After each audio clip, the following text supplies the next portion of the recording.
Hey guys, this is Estelle from Super Learning Sisters.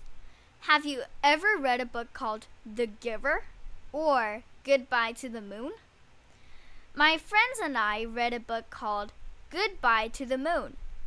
It was a science fiction and it reminded us The Giver.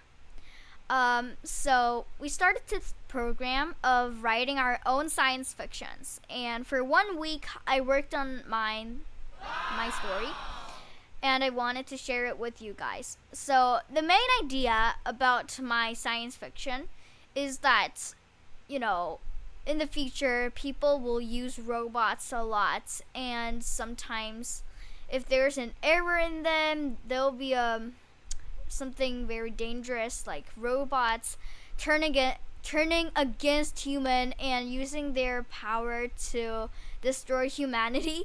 It's kind of about that. I made this story open-ended because I wanted to make your imaginations better, and put it on the comments if you want to share your story. So let's begin. Robotic, written by Estelle. Chapter 1. Tragedy begins. In 7492, several drops of zombie green, slippery, and slime-like goo dropped on 3 robots of the Raven Robot Factory. Splash! Robot E127, Robot F128, Robot G127 twitched, and their power button spangled brightly with electricity. Soon the 3 robots were sent to the central part of the Raven Robot Factory. The machines at the central part of the factory were supposed to crash the robots that were wrongly made, but the device itself broke when the 3 robots smashed, stepped on, and destroyed the machines as if they were furious about something. Something like the human's attitude about Earth, lives, and robots. As the factory's ear-piercing alarm rang inside the unknowing Mr. and Mrs. Raven's factory, a thunder made up the spooky atmosphere, just as if the thunder of the Raven Robot Factory was a warning for the dark future lying for humans. When the 3 robots were electrocuted, 3 workers at the Raven's factory suddenly died.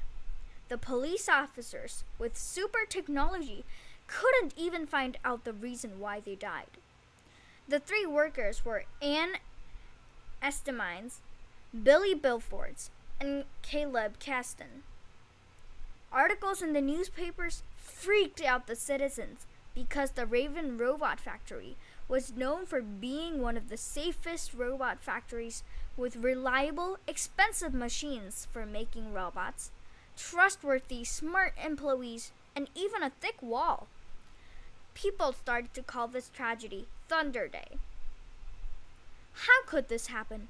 What could have killed 3 employees at a time, crashed all the machines, and escaped by smashing the thick wall? Chapter 2. The Cause. What happened? The Ravens were anxious, so anxious that their feet were never still. They walked around the room back and forth.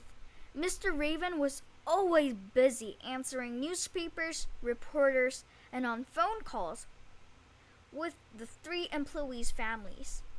Mrs. Ravens, meanwhile, found out from the website there was a complaint.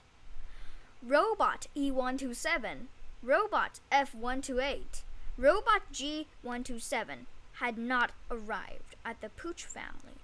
Something's going on. After the 3 days since the Thunder Day, the other 3 workers were killed, but no evidence of anything. Mrs. Raven also found out that 6 robots were missing. People were so horrified that employees of the factory started to quit. Mr. Raven was shocked. His factory that used to be the best factory in the world, which had to have 7 tests to pick 1 employee, is now a dangerous factory where already 6 people died, and a factory where employees quit by themselves. Right then, all of a sudden, Mr. Raven felt a sting right on his back. It ached like he was stung by a bee. Mr. Raven started to feel dizzy and could feel the world swimming around just like a... Mr. Raven could not keep his eyes open anymore. He fainted instantly. Chapter 3. Not to End. Mrs. Raven was panicked.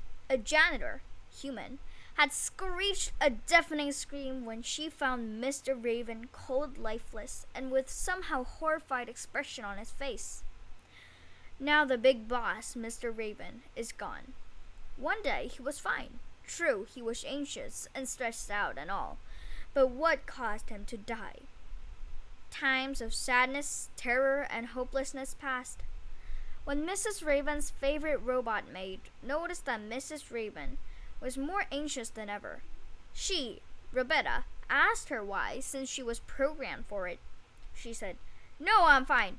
Today I got a letter from..." Then paused. "Sorry," she muttered. "I shouldn't have mentioned that." That day, Mrs. Ravens whimpered. She could do nothing about her dark, dark secret, and her grim present and the future lying ahead. Chapter 4. The Letter. What could she do? According to the letter that the robot sent, on the Thunder Day, 3 robots gained wisdom, the actual intelligence, not programmed. They knew what to do. Went to the familiar place, the monitoring room, after violently crashing the machines with such anger. Got the information about Mrs. Raven's dark past. Then they escaped to the basement, where they started to gain more skills, intelligence, and anger, anxiety, or other emotions. They learned about the abuse that the robots experienced for all these decades, centuries, and generations. Humans thought them the metal-made gadgets that do all the jobs. They would have been the bright red with fury if only we had the sympathetic nervous system. What robots they were.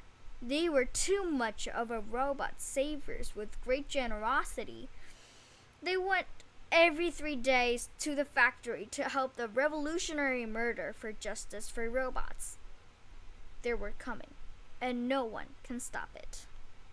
So this is the end of my story, and I'm going to read the short epilogue. Say, is something disturbing? Have you ever broken a robot or a gadget? Probably yes. Humans these days find robots very nice. Do their work without any complaints. What if the events in this story happen in real life? The end of humanity, cold to say, but too slight chance of surviving. If humans don't work hard, be lazy, always looking for solutions that scientists will find, and looking forward to new technologies that will make their jobs better, nothing is waiting ahead. Thank you. So that was the end of my story. I hope you liked it, and how was it? I hope it was nice. Or it can be kind of scary and disturbing if you're kind of weak-hearted. But anyway, I hope that it will never happen and humans won't be lazy, so that we can make a good community with each other and cooperate. If there is a book that you want Super Learning Sisters to read, have a book review on, or a good science fiction, please leave it in the comments below. Thank you. Bye.